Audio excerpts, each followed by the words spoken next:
He tenido la oportunidad de ir a ver el último capítulo de Shingeki no Kyojin a una pantalla grande, a un festival anime. Y me llamaba mucho la atención, no solo por el capítulo, que es lo evidente, sino porque había un grupo de cosplayers, una banda que tocaban canciones del anime, que actuaban escenas del anime y que se lo tomaban muy en serio, pero demasiado. Era como una especie de ritual religioso, es como si estuvieran en trance, como si se dejasen poseer por ese espíritu del anime, si es que se puede decir así. Y me llamó mucho la atención la sensación que yo todo el tiempo tenía en el pecho. Era una sensación parecida al significado, que se sentía gentil pero urgente. A veces me hacía sentir felicidad desbordante y a veces también degeneraba en tristeza desgarrante. Esa sensación es el espíritu del significado, el instinto que te posee cuando ves o experimentas algo que es particularmente importante para vos. Y no solo para vos, sino para tu existencia humana y los seres humanos en general. Es justamente por esa sensación de que me he puesto la meta estos últimos 2 meses de encontrar por qué es que Shingeki no Kyojin produce esa sensación en uno mismo. ¿Cuál es el mensaje? ¿Cuál es la parte de la historia que es tan importante que tus instintos y tu herencia genética te grita de que le tienes que prestar atención? Y después de estar un mes analizando el anime, tener 99 páginas de notas y haber hecho un guión de casi 45 páginas, puedo decir con cierto grado de certeza que he encontrado algo bien interesante. Shingeki no Kyojin te enseña a navegar los patrones de la realidad y empieza enseñándote por qué quedarte en las murallas que tú tienes autoimpuestas es peligroso. Empezamos en Shiganshina, observando una pesadilla que estaba teniendo el pequeño Eren, del cual despierta violentamente al lado de mi casa. Ambos son jovencitos, de aproximadamente 10 años, y nos enteramos de que ellos y su familia viven dentro de las murallas. Y estas murallas los protegían de los titanes, que son seres humanoides que son mucho más grandes que los seres humanos y que los devoran sin piedad y sin razón. Estos jovencitos protestan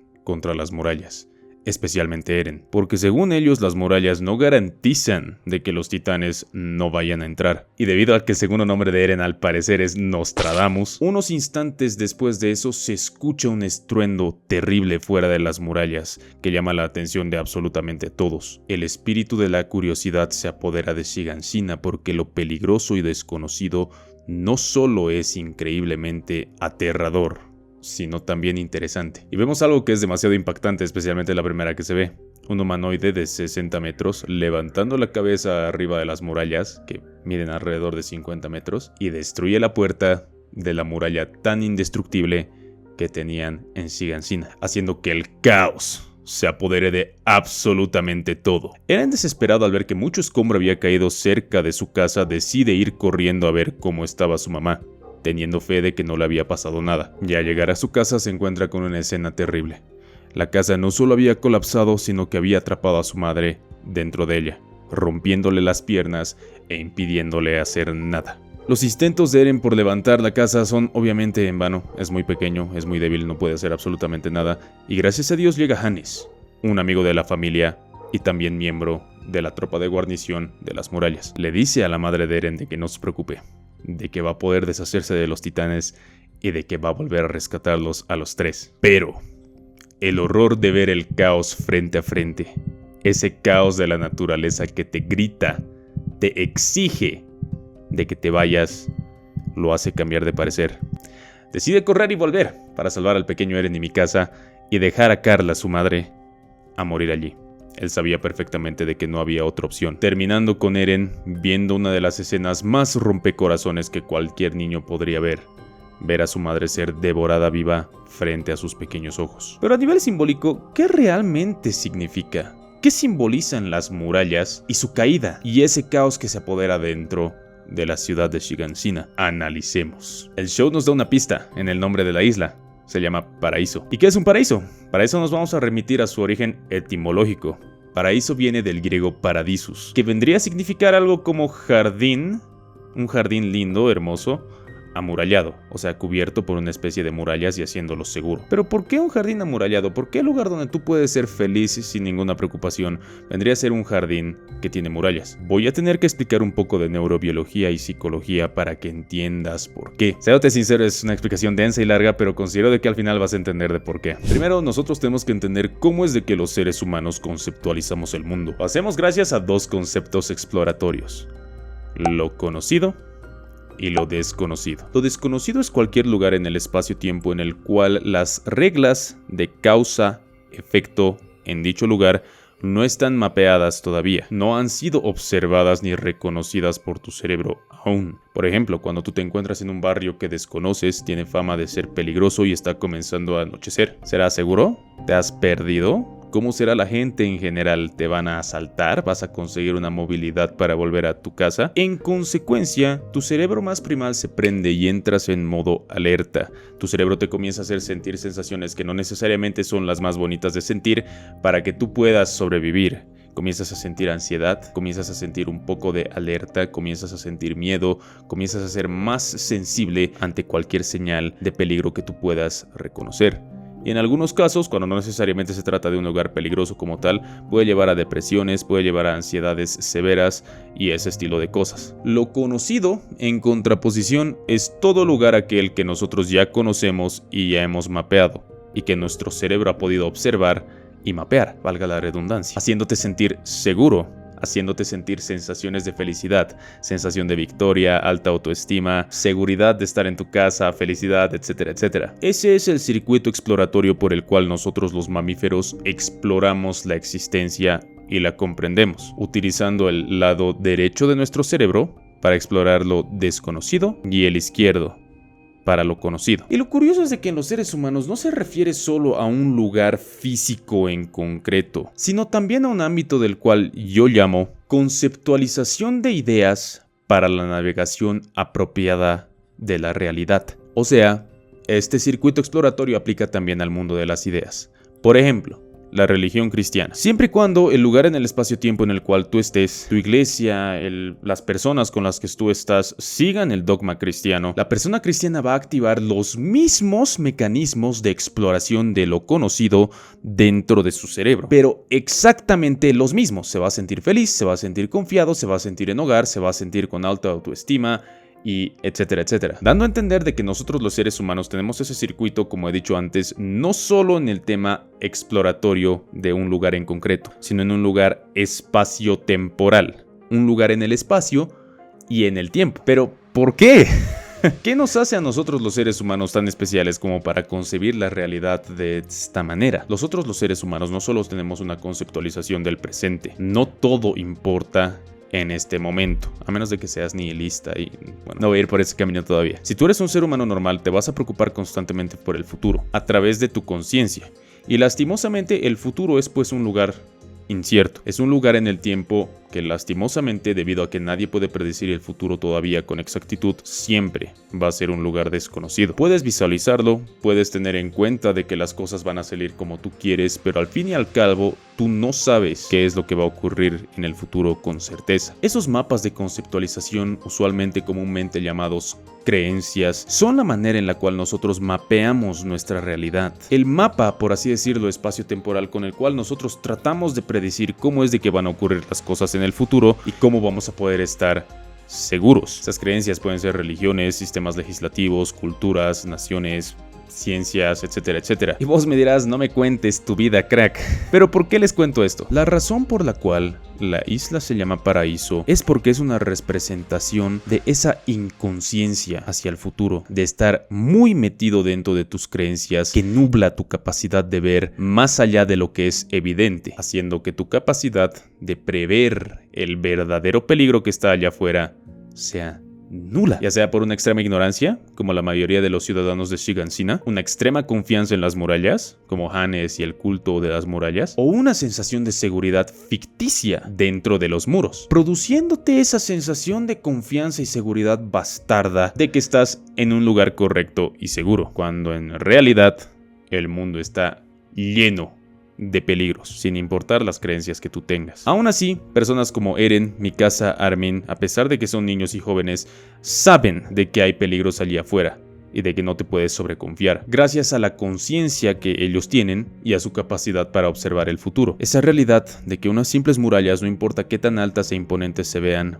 nunca van a ser suficientes para mantener al caos y al peligro fuera de tu vida. Siempre te va a encontrar. Para poder contrarrestar ese estilo de cosas, uno tiene que exponerse de manera voluntaria a ese estilo de peligros y caos, como quieren hacer Eren y Armin, buscando el agua de fuego o el mar, que son representaciones de lo que purifica el fuego y el potencial, que es el agua. Y justamente como Eren y Armin habían dicho ya durante todo el primer capítulo, ocurre lo inevitable. Las murallas se rompen y la despiadada y desgraciada malevolencia de la naturaleza les hace recuerdo a los seres humanos una vez más de que son insignificantes, a enseñarles el terror de los titanes, esa conciencia de la naturaleza casi arbitraria que decide que tú te vas a morir ese día. Eso es lo que ocurre a un nivel psicológico cuando tú te enteras de cosas terribles como que tu mujer te está engañando, que tu familia se estaba robando tu dinero, que tu papá falleció en un accidente de auto, que eres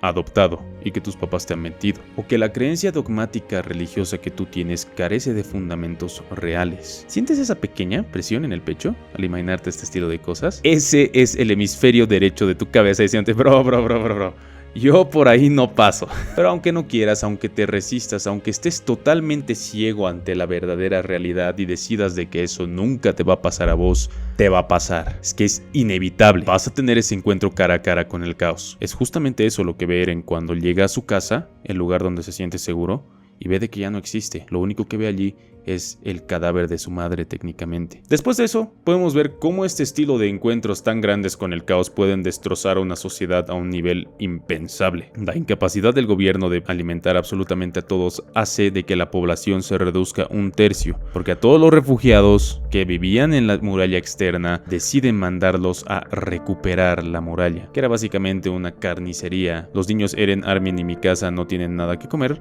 y el abuelo de Armin, su única familia, fallece. A raíz de esta incapacidad del gobierno y de esa impotencia que los personajes sentían, deciden enlistarse al ejército, que es lo que básicamente hacen todas las sociedades con sus colegios, universidades, servicios militares, llenarte de herramientas y conocimientos para hacerle frente a ese estilo de problemas, de ese caos. Después de graduarse, vemos a Eren una vez más hacerle frente al caos. Aparece el titán colosal absolutamente de la nada, pero esta vez es totalmente distinto. Ahora es un soldado valioso y puede realmente hacerle frente al titán colosal y a los titanes en general, ¿no? Pues no, se abre la muralla, entran titanes nuevamente y debido a la arrogante confianza de Eren, la mayoría de su squad mueren, incluyéndolo a él. Y esta parte es bien impactante y poco convencional la primera vez que lo ves, porque el protagonista se está muriendo en tu cara y no hay nada que puedas hacer al respecto. ¿Por qué? ¿Cómo es posible de que muera? Como el anime se llama Eren Yeager Shippuden, obviamente revive.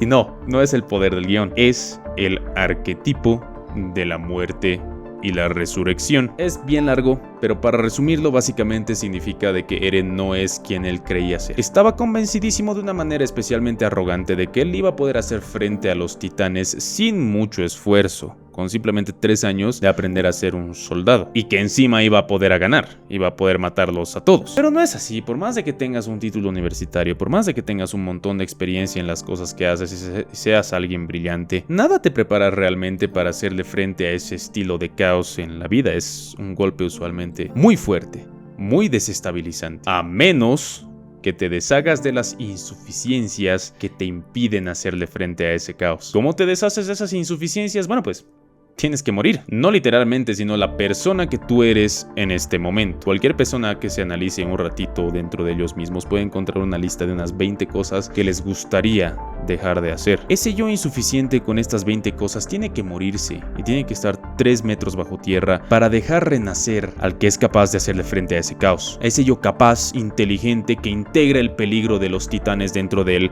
para hacerle frente a ellos. Y así proteger a tu comunidad de ese caos. Ese es el arquetipo de la muerte y la resurrección. Y no solo lo vemos en Ataque a los Titanes, lo vemos en Dragon Ball, en la Biblia con Jesucristo, lo vemos en Harry Potter también. Y es justamente por eso de que Eren muere y renace en su forma titán, para ser alguien que le pueda hacer frente al caos de la naturaleza y así salvar a su comunidad. Y no es precisamente una tarea fácil, es una responsabilidad demasiado grande que cargar, y eso nos lo hace evidente el anime en la escena en la cual Eren sella la muralla con la roca gigante que se había encontrado en ese lugar. Pero básicamente lo que ocurre es de que el cuerpo de guarnición, con la ayuda del cuerpo de guarnición del comandante Pixis, consiguen sellar el hueco de la muralla, recuperando así el orden dentro de su comunidad. Y justo después de esta escena tan heroica y hermosa ocurre algo bien interesante, que muestra exactamente cómo es que reacciona la sociedad a este estilo de personas. Las rechazan casi completamente. Habíamos hablado antes del circuito de exploración espacio-temporal que nosotros los seres humanos utilizamos, no solo para el territorio, sino también para las ideas y por simple inercia para otras personas. Porque si te pones a pensar, nosotros los seres humanos somos una combinación de ambas. Por un lado somos espacio, en el sentido de que somos materia y ocupamos un lugar en el espacio. Y por otro somos ideas, porque literalmente tenemos ideas. Teniendo esto en cuenta, podemos clasificar a las personas en 4. Personas que conocemos, o sea, personas que viven en el mismo entorno sociocultural que nosotros y que piensan parecido a nosotros. Personas que desconocemos, con las cuales guardamos distancia justamente porque no las conocemos. Personas con las que estamos de acuerdo, debido a que ven la vida de la misma manera en la que nosotros vemos. Y personas con las que no estamos de acuerdo, que son personas con las cuales no compartimos ideas o maneras de ver la vida. Y justamente por este circuito que nos recompensa o nos castiga con sensaciones buenas o malas, hay un tipo de persona que es realmente un problema. La persona con la que no estás de acuerdo y no conoces. Porque es el paquete completo. No sabes cómo va a actuar. Y por encima de todo, te somete a una situación incómoda, con ideas o maneras de concebir la vida que son distintas a las tuyas. A tu cerebro eso le enferma, porque es un atentado directo no solo contra tu bienestar, sino el de tu comunidad también. Pero por otro lado, también simboliza una oportunidad gigante. Hay esta idea en el cristianismo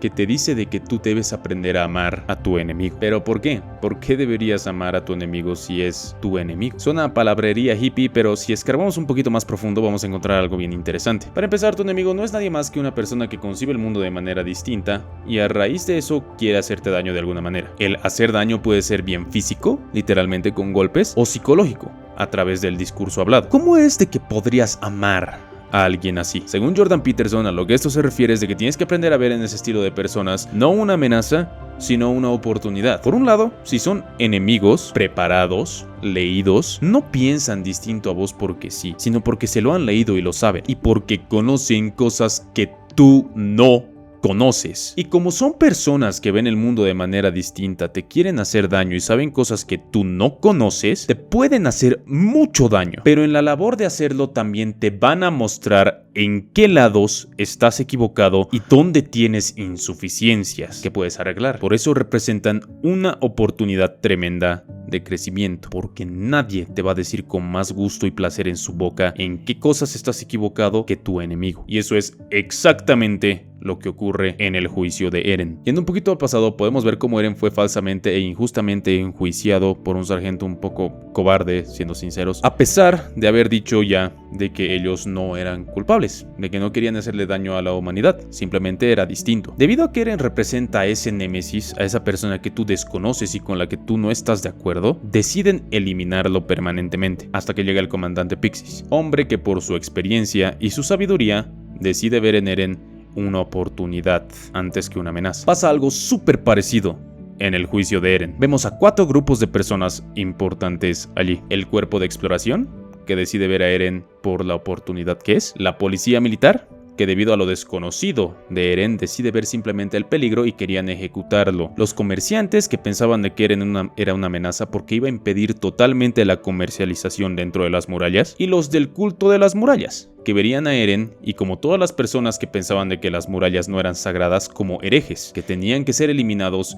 porque eran un regalo de Dios. El cuerpo de exploración son la representación arquetípica del tipo de personas que revitalizan a la comunidad a través de su coraje y valentía, y su convicción por encontrar la verdad. De hecho, en el primer especial de 2022, cuando Hanji nombra a Armin como el 13º, 15º comandante del cuerpo de exploración, le dice cuál es el motto y la misión del cuerpo de exploración. Juro siempre intentar dar con la verdad bajo cualquier circunstancia. Este estilo de personas son esas personas que se asocian mucho con el héroe arquetípico, debido a que constantemente cruzan el umbral hacia lo desconocido y hacen frente al caos y la peligrosidad del mundo, a pesar de casi siempre morir en el intento. Todo en pos de buscar la verdad del mundo en el que viven. La policía militar son la representación de los falsos moralistas, aquellas personas que creen ser lo mejor de lo mejor porque son los 10 mejores de su promoción siempre. También por el estatus que les proporciona el ser de la policía militar y por estar al lado del rey siempre. Pero como podemos ver en la serie, esa nota es un cacho vacía porque no solo no pueden hacerle frente a los titanes de manera efectiva, sino también de que siguen las leyes no por valentía o por ser correctos, sino por miedo. Lo podemos ver claramente en el juicio de Eren cuando Nile, comandante de la policía militar, explica las razones por las cuales Eren debía ser eliminado, y cuando ordena disparar a Eren sin siquiera tomar en cuenta o pensar qué es lo que había dicho él. Los comerciantes son ese grupo de personas que solo toman en cuenta sus propios intereses económicos. Hablan constantemente de fortalecer las murallas, de permitir el comercio libre, no porque ellos realmente crean de que eso sea bueno, sino solo porque les conviene. Y Levi lo deja clarísimo. 扉を埋め固めてる間、巨人が待ってくれる保証がどこにある？てめえらの言う我々ってのは、てめえらが超えるために守ってる友達の話だろ？土地が足りずに食うに困っている人間は、てめえら豚どもの視界に入らねえと。我々は扉さえ封鎖されれば助かると話しているだけ。 Los del culto de la muralla son aquellas personas que, al igual que la policía militar, se bañan de buenismo y se bañan de automedallas autoimpuestas constantemente porque supuestamente están sometidos a un bien mayor. Ellos son tan morales que lo único que pueden hacer es estar sometidos a ese estilo de bien. Pero ese moralismo y ese buenismo es incompleto, es bastardo, porque no nace de la capacidad de ser peligroso y decidir proteger a tu comunidad. Nace del miedo y de la incapacidad de hacerle frente a ese caos, a esa peligrosidad. Y todo esto lo resume Eren cuando explota en cólera.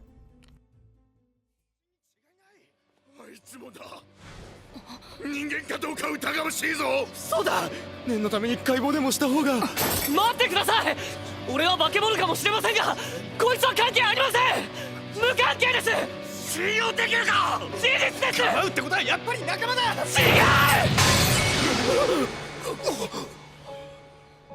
いや、違います。しかしそちらも自分たちに都合のいい憶測ばかりで話を進めようとしている。なんだと。大体あなた方はまずいか、巨人を見たこともないくせに何がそんなに怖いんですか。これ以上は黙った方が。いや、言ってやる。思ってること全部。力を持ってる人が戦わなくてどうするんですか。生きるために戦うのが怖いって言うなら力を貸してくださいよ、この腰抜けどもめ。何？いいから黙って全部俺に投資しろ。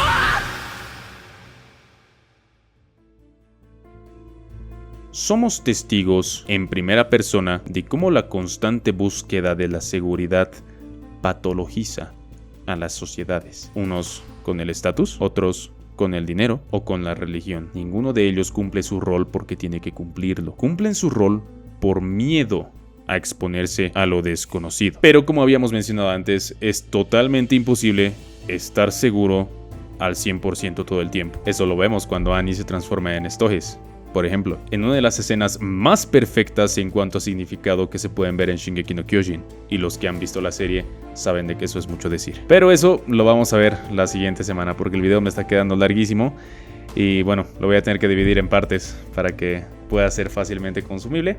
Así que si te interesa saber el resto del análisis, por favor suscríbete, lo voy a apreciar un montón. Y bueno, pues nos vemos la siguiente semana. Chao, chao.